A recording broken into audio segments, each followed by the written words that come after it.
Hey guys, and welcome. Today I'm going to do a review / a tutorial on how to use a Pom-Pom Maker.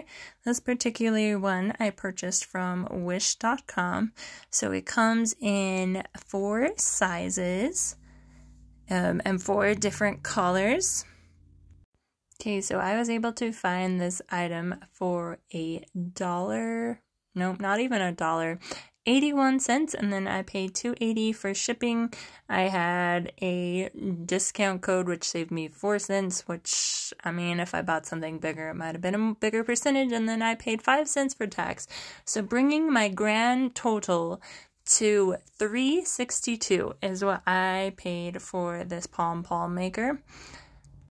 Okay, and it looks like the same exact Pom-Pom Maker is also available at Walmart for $6.91, or you can get it on Amazon as well for $8.99.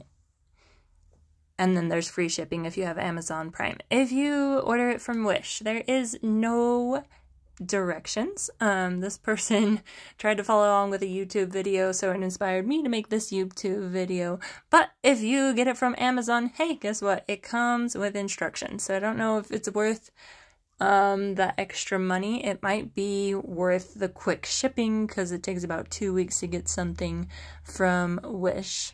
But we'll see if it's worth the $3 that I paid for it.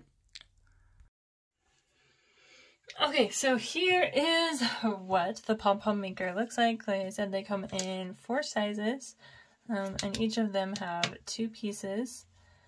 And then they separate, so this is what this size looks like. This one is this one is this one, and I didn't have any yellow yarn, so I made this one in purple. But you can see the different sizes. So I'm going to do this tutorial with this yellow size one. And I'm going to use this yarn that I got from the Dollar Tree. It is a medium weight number 4, but you can use any type of yarn that you want. You don't have to use a certain size. So the first step is we're going to unhook the Pom-Pom Maker. So if I'm reviewing this, this is my really only complaint, is that these pop off, and I think they're actually meant to just like stay on, and then you just flip. But in my experience, let's see if I can do it, they do tend to slide off, and then they could get lost. Okay, so what you're gonna do is you're gonna separate your half moons. At this point, these could be connected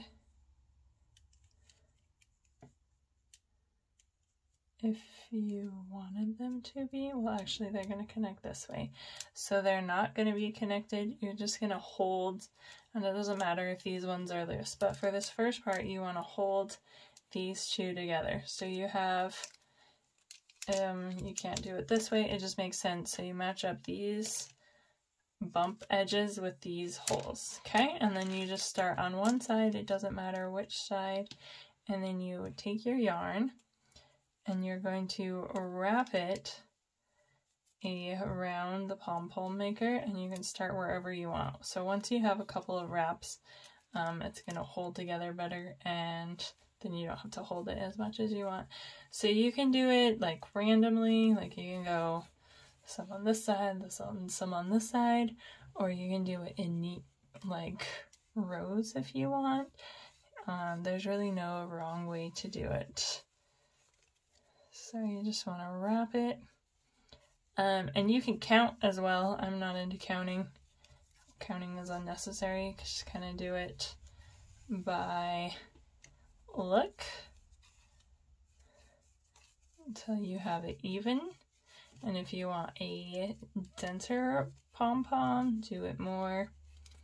Then if you want a less dense pom-pom, so that's all you're going to do is wrap your yarn around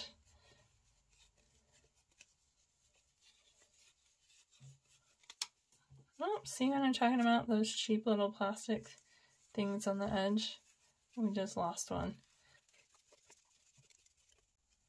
And you can go crazy if you want. Make sure you get in the middle. It's going to be really thick. So once you get it to the thickness that you want, you're going to go ahead and trim it off. So take your scissors and just trim it. And this part might come unwrapped. That's okay. We'll just trim it.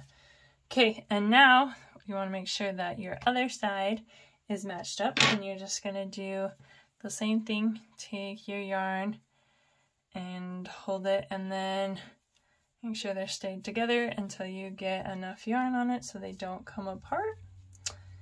And then just wrap like you did on the other side until you have about the same thickness of yarn that you do on this side. So once you're there, you can just take your scissors and again snip it, and it's okay if it comes undone. We'll trim it when it's all over. Okay, so once you have that done, you'll go ahead and close your Pom-Pom Maker together, and I'll find my lost part that flew away. This is my only complaint about this maker, is these things come off and then get lost. Okay, then what you're going to do is you're going to trim in between the pom-pom makers. So you're going to take your scissors and you'll start right here and go, you can't see it, but there's the line in between them. Now I have really fantastic scissors. Let me find some crappier scissors to show you what might actually happen if you have your scissors. Okay, so these ones are not as good as those ones, so what you might have to do is like snip a few, yeah, these ones suck, at a time until you can get through them, which makes it harder, or just get some better scissors. But either way will work, you just kind of have to work through it. Okay, so there's one side, and you can go right here and keep doing on this side, but this gets in the way, so I like to flip it and then go from this direction.